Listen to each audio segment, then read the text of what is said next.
आज हम लोग देखेंगे कोशिका के बारे में। इसके पहले हम लोग पाचन तंत्र के बारे में जान चुके हैं। पाचन तंत्र कैसे होता है, पाचन की क्रिया कैसे होती है, किस किस प्रोसेस से गुजरता है, कौन कौन से अंग उसमें भाग करते हैं, कौन कौन से ग्रंथि उसमें भाग करती है, कौन कौन से हार्मोन निकलता है, ये सब को हम लोग डिटेल से चर्चा करेंगे। आज हम लोग कोशिका के बारे में जानेंगे। कोशिका क्या होता है? तो देखिए, कोशिका का नाम है साइटो। क्या कहते हैं इसको? साइटो। कोशिका का नाम क्या है? साइटो। और कोशिका का जो अध्ययन करता है उसको कहते हैं साइटोलॉजी। क्या कहते हैं? साइटोलॉजी। ठीक, साइटो का मतलब होता है कोशिका और लॉजी का मतलब होता है अध्ययन करना। लॉजी जहां भी लॉजी लगे उसका मतलब क्या? अध्ययन करना। तो साइटो में कोशिका, लॉजी में अध्ययन करना, यानी कोशिका का अध्ययन क्या करता है? साइटोलॉजी। कोशिका के जो खोज किए थे उसको उसका नाम था रॉबर्ट। क्या नाम था? रॉबर्ट। उनको कोशिका का जनक क्या? कोशिका का पिता भी कहा, क्योंकि उन्होंने कोशिका के खोज किया। जीवित कोशिका खोज एंटोनियो लोवेन हॉफ ने किया। इन्होंने मृत कोशिका खोज किया। किसने? रॉबर्ट। लेकिन जीवित कोशिका खोज कोशिका एंटोनियो लोवेन हॉफ। ठीक है, दो तरह की कोशिका होती है, मृत कोशिका और जीवित कोशिका। तो मृत कोशिका खोज रॉबर्ट हो और जीवित कोशिका खोज लोवेन हॉफ। कोशिका सिद्धांत दिया था। कोशिका से मतलब ये होता है कि हम लोग का जो शरीर है कोशिका से मिलकर क्या हुआ है, बना। तो कोशिका सिद्धांत जिसने देखा उसका नाम क्या था? स्लाइडर ने क्या कहते हैं? कोशिका सिद्धांत। सबसे छोटी कोशिका ओवरऑल का यहां बात है, पूरे जीव जंतु ओवरऑल का होता है। सबसे छोटी कोशिका माइक्रोप्लाज्मा होती है। किसके लिए? माइक्रोप्लाज्मा। और सबसे बड़ी कोशिका होती है शुतुरमुर्ग का अंडा। शुतुरमुर्ग का जो अंडा होता है उससे उसका क्या होता है? सबसे बड़ी कोशिका होता है। और सबसे छोटी क्या होता है? माइक्रोप्लाज्मा। मानव में सबसे छोटी कोशिका होता है शुक्राणु। किसका? शुक्राणु। और मानव में सबसे बड़ा होता है अंडाणु।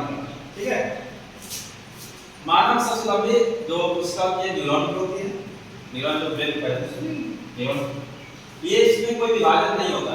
इसमें किसी प्रकार का विभाजन नहीं होता। ब्रेन में किसी प्रकार का विभाजन नहीं होता, क्योंकि इसमें सेंट्रोसोम बहुत कम पाया जाता है। इसलिए ब्रेन में जो करने साथ में क्या होता है?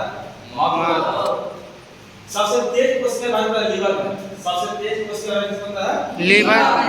जैसे देखिए, जैसे आपको घर बनाने के लिए पहले क्या लगाता है? ईंट लगता है। ईंटा से क्या तैयार होता है? दीवार। दीवार से क्या होता है? कमरा। पूरा कमरा में क्या होता है? वैसे आपके शरीर में क्या बहुत कोशिका है। बहुत सारे कोशिका में क्या होता है? बहुत सारे जब ऊतक अंग का निर्माण होता है। अब बहुत सारे जब अंग मिल जाएगा तो क्या बनेगा?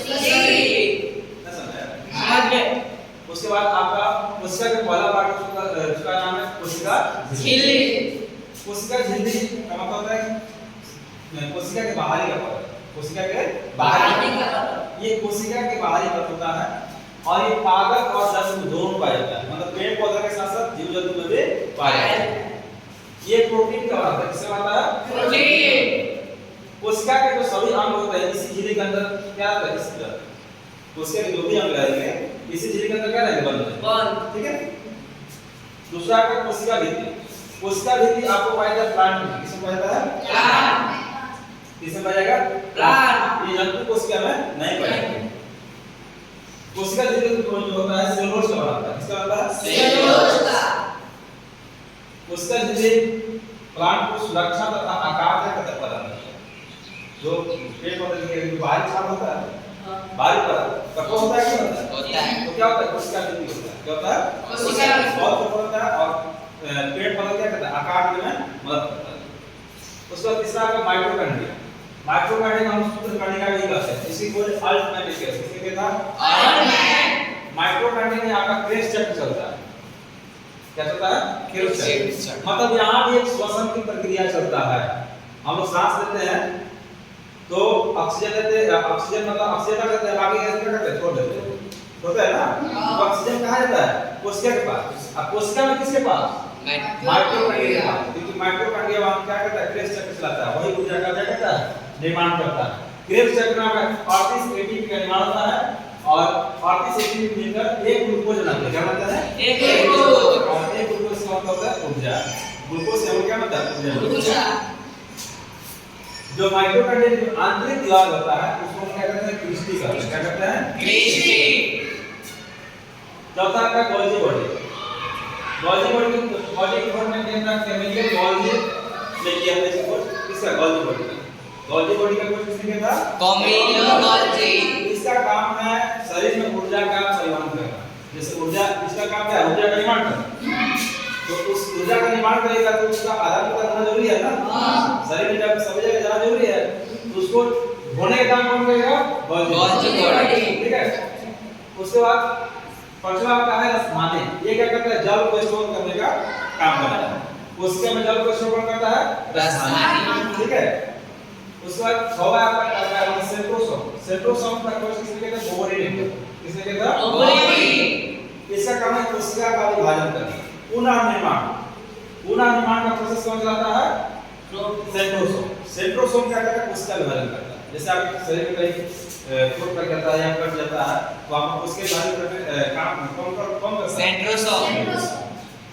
उसके बाद सबसे तेजी से कोशिका विभाजन का काम है लीवर में। ध्यान से है कि सबसे तेजी से कोशिका विभाजन का काम है लीवर में। इधर है नहीं पता है यहाँ तेज विभाजन लीवर में और सबसे कम विभाजन ब्रेन में। सबसे कम कहाँ होगा? ब्रेन। ठीक है। उसके बाद आपका 17 अंतःप्रदत्त जालिका एंडोप्लाज्मिक रेटिकुलम। इंग्लिश में क्या करता है? Endoplasmic reticulum. इसको कोशिका का आंतरिक कंकाल कहा जाता है। यानी कोशिका का क्या कहते हैं? कंकाल। ये क्या करता है? कोशिका को आंतरिक सहायता क्या करता है? प्रदान करता है। ये दो तरह का होता है। एक होता है स्मूथ एंडोप्लाज्मिक रेटिकुलम और दूसरा होता है रफ एंडोप्लाज्मिक रेटिकुलम। स्मूथ क्या करता है? वसा का निर्माण करता है। देखिए एक चिकना सतह और एक रफ सतह। तो चिकना सतह क्या करेगा? वसा का निर्माण करेगा और जो रफ सतह होगा वो किसका निर्माण करेगा? प्रोटीन का निर्माण करेगा। ठीक है। तो आपका एंडोप्लाज्मिक रेटिकुलम कितने तरह का होता है? दो तरह का। एक स्मूथ एंडोप्लाज्मिक रेटिकुलम और एक रफ एंडोप्लाज्मिक रेटिकुलम। स्मूथ से क्या होता है? वसा का निर्माण और रफ से क्या होता है? प्रोटीन का निर्माण। सुनना है इतना? Yes sir. उसका क्या नाम क्या है? साइटो। उसका क्या अध्ययन? साइटोलॉजी।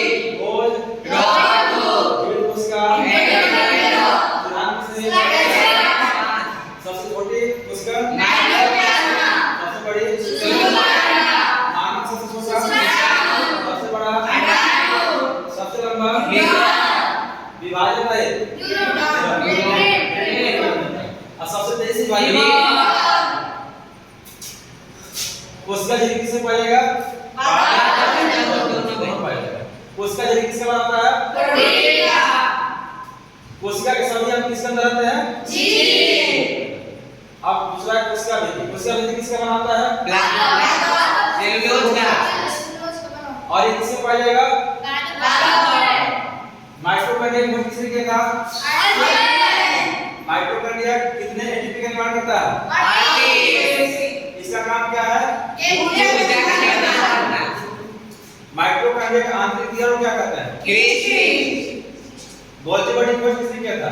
Camillo Golgi. इसका काम क्या है? रसधानी का काम क्या है? जल को स्टोर करना। सेंट्रोसोम का कार्य क्या है? कोशिका विभाजन। कोशिका विभाजन। किसने किया था? ओवरी। सबसे तेजी से कोशिका विभाजन सबसे कम उसके बाद अंतःप्रदत्त जालिका एंडोप्लाज्मिक रेटिकुलम। इसे क्या कहते हैं? आंतरिक कंकाल कहा जाता है। इसका काम क्या है? आंतरिक कोशिका को आंतरिक सहायता प्रदान करना। ये कितने तरह का होता है? दो। तो पहला कौन है? वासा निर्माण। स्मूथ एंडोप्लाज्मिक रेटिकुलम इसका काम है वासा का निर्माण करना और दूसरा है रफ एंडोप्लाज्मिक रेटिकुलम इसका काम है प्रोटीन का निर्माण करना। ठीक है। तो अब एक देखना है फिर हम लोग अगले वीडियो में कोशिका के आगे बढ़ना चलेंगे।